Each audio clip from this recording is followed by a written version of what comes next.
మీకు ఉదయకాల శుభములు. అనుదిన వాక్య ధ్యానం డైలీ బ్రెత్కు మీకు స్వాగతం.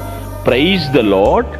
ఈ దినము కొరకు సిద్ధపరచబడిన దేవుని వాక్యము రోమీలకు రాసిన పత్రిక 16వ అధ్యాయము 20వ వచనం.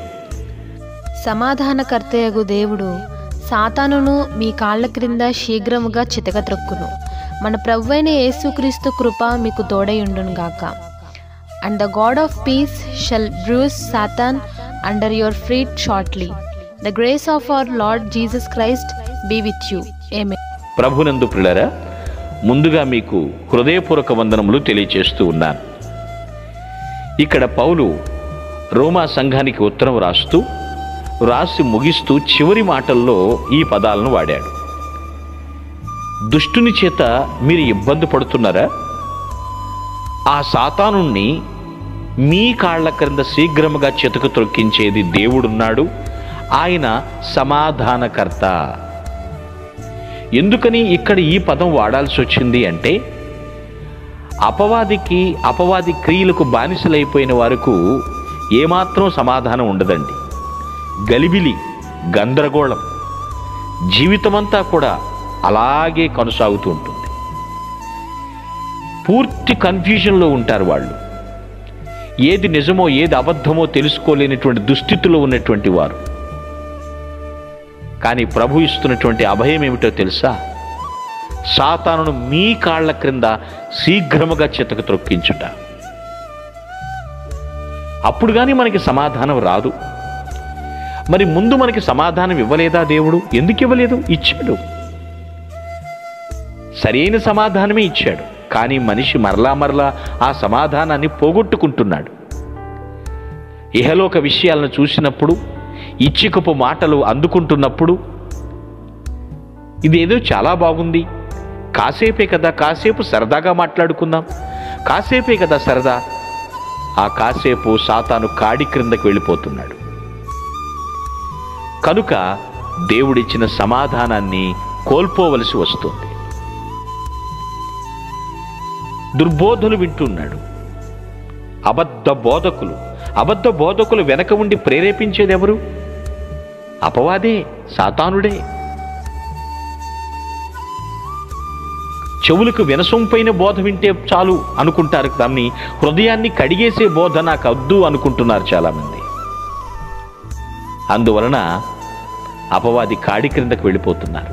కానీ ప్రభు వాగ్దానం చేస్తున్నాడు, నేనున్నాను, నేను సమాధానకర్తకు అధిపతిని. ఆ సాతానును, ఏ సాతానైతే నిన్ను ఇబ్బంది పెడుతుందో, మంచి నుంచి చెడుకు పడేస్తుందో, ఆ అపవాదిని మీ కాళ్ల క్రింద శీఘ్రముగా చితకు త్రొక్కిస్తాను. No more doubt in this. ఏమాత్రం సందేహం లేదండి ఇందులో. మన ప్రభువైన యేసుక్రీస్తు కృప మీకు తోడై ఉండును కాక. సదా తోడుంటుందండి ఆయన కృప. మన చుట్టూ ఆవరించింది ఆయన కృప. మరలా చెప్తున్నాను, మురికి కడుగుకొనందే నూతన వస్త్రాలు వేసుకోలేం కదా. మైలబట్టలు తీసివేయండి అంటాడు ప్రవచన గ్రంథాల్లో. నూతన వస్త్రాలు తొడిగించండి అంటాడు క్రొత్త నిబంధనలో మనం చూస్తాం. అపవాది కాడికి నుంచి బయటకు వస్తేనే కదా మనకి ప్రశాంతత, సమాధానం.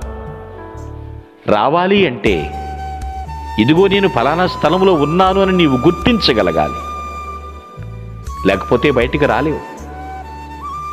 తప్పిపోయిన కుమారుడు ఉపమానంలో ఎందుకు నాకు ఈ దుస్థితి వచ్చిందని గుర్తించాడు కాబట్టే బుద్ధి వచ్చినప్పుడు అన్న పదం చదువుతాం. అప్పుడు ఆ కాడి కింద, ఆ బానిసత్వం నుంచి బయటకు వస్తాడు. రప్పించింది ఎవరు? తండ్రే. తండ్రి ప్రేమే తిరిగి తీసుకురాగొచ్చింది. ఏ హక్కు అయితే కోల్పోయి వెళ్ళిపోయాడో మరలా తిరిగి ఆ హక్కు పొందుకున్నాడు. ప్రభువైన యేసుక్రీస్తు కృప మీకు తోడైయుండును గాక. శుభవచనాన్ని పలుకుతున్నాడు, ఆశీర్వచనాన్ని అందిస్తున్నాడు భక్త పౌలు. నీ జీవితం అనేక మందికి ఆశీర్వాదకరంగా ఉండాలి తప్ప అనేకులకు కంట్లో ముల్లుగా, నలుసుగా నీవు జీవించకూడదు. ఆటంకపరచొద్దు. అటువంటి జీవితం దేవుడు మెచ్చడు. తెలిసి తెలిసి దుష్టుని ఒడిలోకి వెళ్ళిపోతున్నావేమో. దేవుడు నిన్ను ప్రేమించాడు, నిన్ను క్షమించాడు, నీకోసం యాతన పడ్డాడు. అవన్నీ మర్చిపోతున్నావు. క్షణికమైన సుఖం కోసం, క్షణికమైన సరదాల కోసం దేవుడు నీకు ఇచ్చిన ఎన్ని నేలపాలు చేస్తున్నావేమో. సరిచేసుకుందాం. ఆయన ఎప్పటికీ ప్రేమిస్తున్నాడు. తన కృపను విరిచి వడ్డిస్తున్నాడు. ఆయన కృపను ఆజన్మాంతం అనుభవించుదుముగాక. ఆమేన్. మీ కొరకు ప్రార్థించుటకు మేమెల్లప్పుడూ సిద్ధం. Praise the lord. ప్రభు నామమున మీ అందరికీ వందనములు. ఈ మా సందేశముల ద్వారా మీరు ఆశీర్వదింపబడినట్లయితే మీ తోటి వారికి షేర్ చేసి దేవుని రాజ్య సువార్తలో మీరు కూడా పాలుభాగస్తులు కావాలని ఆశిస్తున్నాం. మొదటిసారిగా ఈ ఛానల్ను చూస్తున్నట్లయితే మా ఛానల్ను సబ్స్క్రైబ్ చేయండి.